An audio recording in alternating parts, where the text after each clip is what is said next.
all you young and beautiful people. It is so good to see you that you have made time on a Saturday afternoon. If you are from our church or not, doesn't matter. We are going through a series called God Encounters. Now, I know I've said it many times before, but it is so dear to my heart because I really believe that God wants to show up in your life.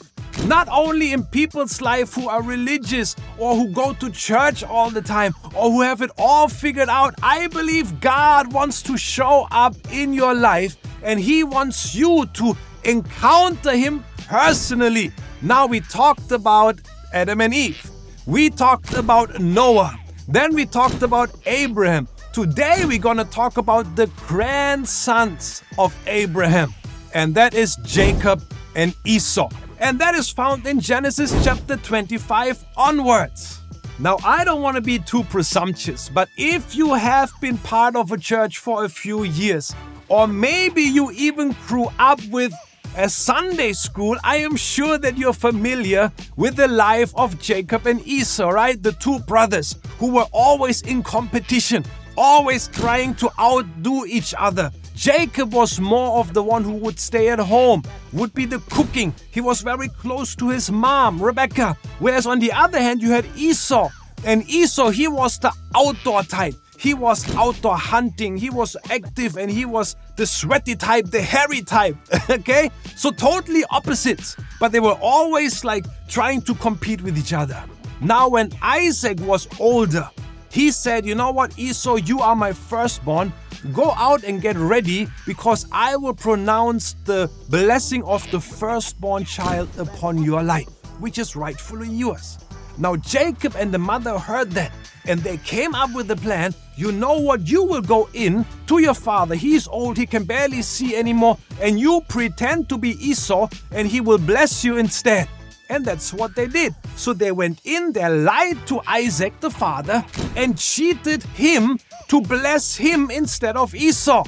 Now, that was not a good thing, right? Because when Esau came back and he heard what Jacob did, he got so angry that he said, if I will find him, I will kill him. And everybody else believed him. That's why Jacob had to leave everything behind.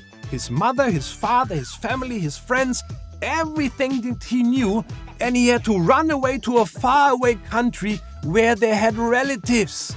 Now, on the way, he walked all day. He was running away from the family. He lied down at night to sleep. He took a rock to sleep as a pillow. That's what the Bible says. Talking about a tough time, a difficult time for him. He took a rock as a pillow and he slept. And then he saw a stairway to heaven and angels ascending and descending on the stairways to heaven, right?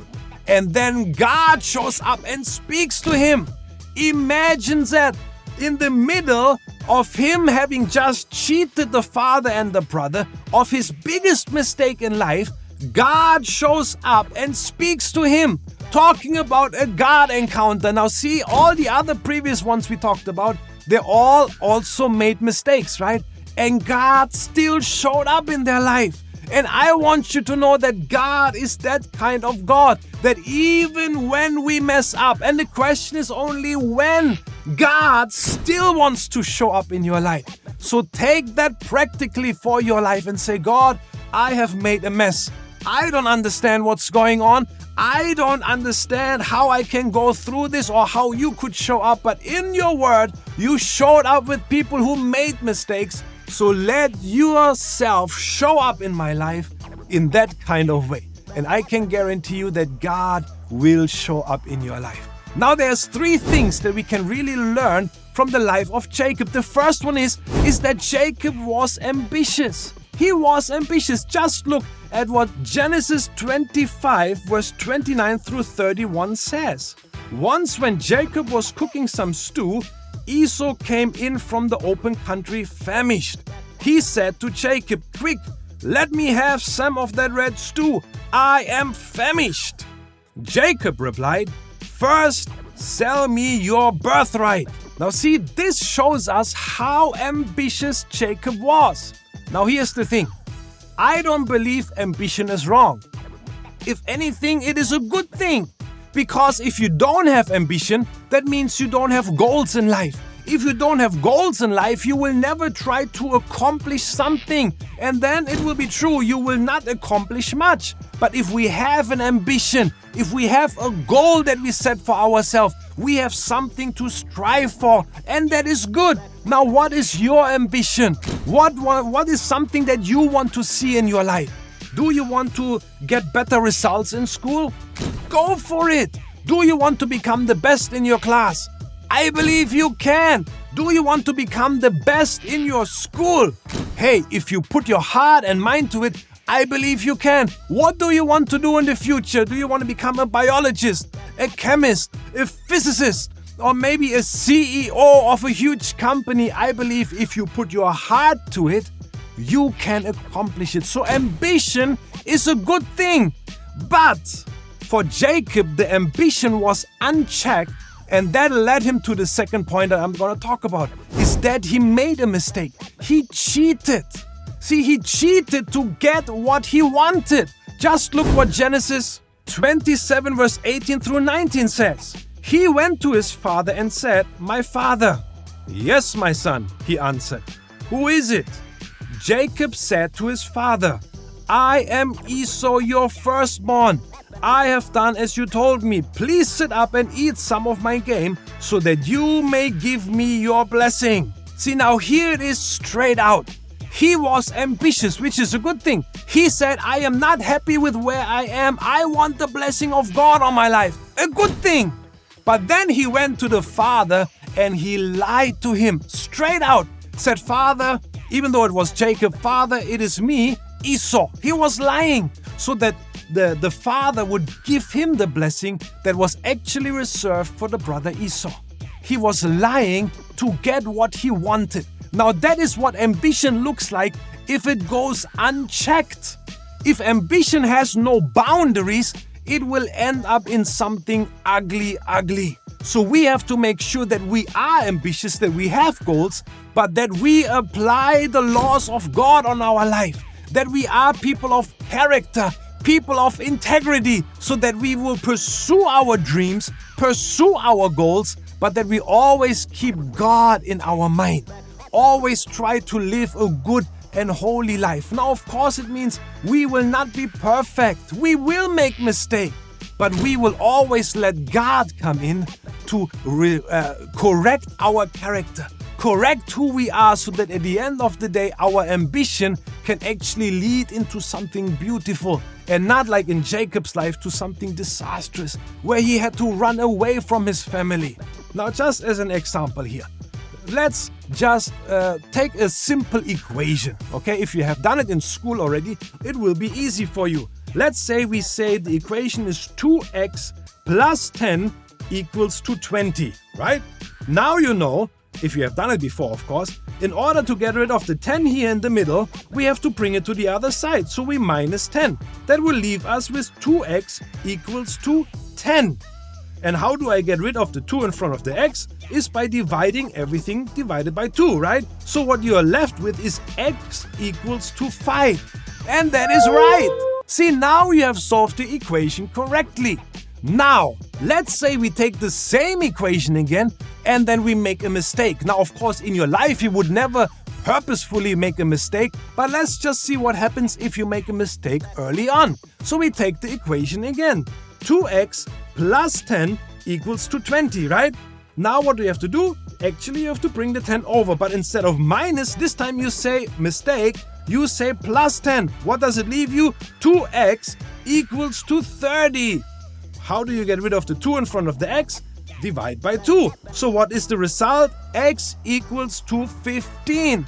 Now you know that that is wrong. That is wrong. Now what happened? You made a mistake early on, and even though all the other steps that you were taking were correct, you carried that mistake forward until the end, and the result is wrong. And I want you to know that that is what happens in our life if we let our character go unchecked. If we don't let God come in and search us and change us into better people, the mistakes that we have inside of us, we will carry forward in our life, and at the end of the day, the result will still be wrong. Even though along the way we made everything else correct, the result will still be wrong. That's why it's so important that we say, God, come into my life. God, come in and change me so that my ambition can lead to something beautiful, that my character will also develop, that you will work in me and make me into someone that you desire me to be. Because God wants you to be good people, people of integrity, people of character, so that you can really make a difference, not only in your own life, but in the life of the people around you. And that leads me to the third point, and that is the best point of it all, is that through it all, God's purpose remained.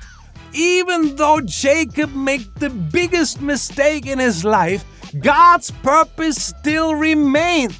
Look what Genesis 28 verse 15 says. I am with you, and I will watch over you wherever you go, and I will bring you back to this land. I will not leave you until I have done what I have promised you. See, like I said earlier, in the middle of Jacob's mistake, God shows up and he gives him his promise that through him he will bless every nation. And that not only that, but that he will watch over him.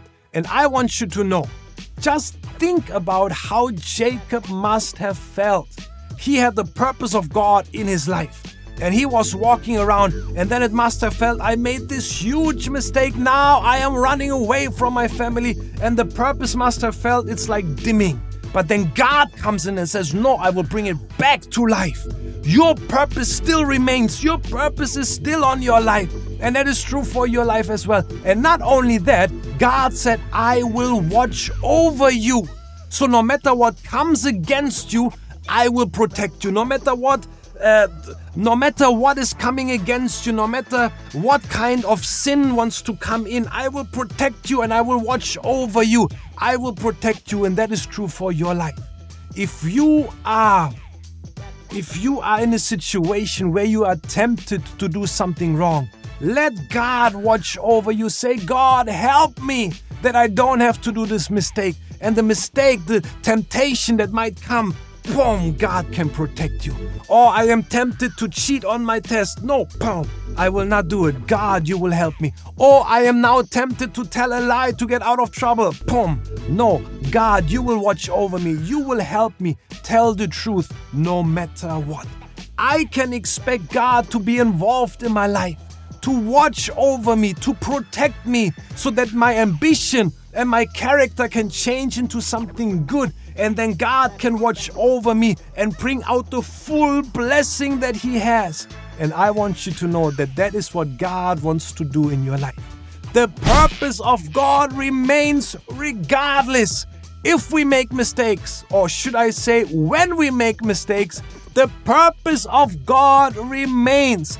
And He wants to show up in your life in a powerful, powerful way. So why don't you let Him in this morning or this afternoon? Doesn't matter. Just let Him in and let Him work in your life. He wants to show up. He wants to be real with you. So let Him come in, change your heart, change your character, and so that you can see the blessing of God or watch over your life. Be the protection that we need Him to be. All right, with this one, I will open up for a time of discussion and even questions. So I will see you at the Zoom call. Until then, bye-bye, guys.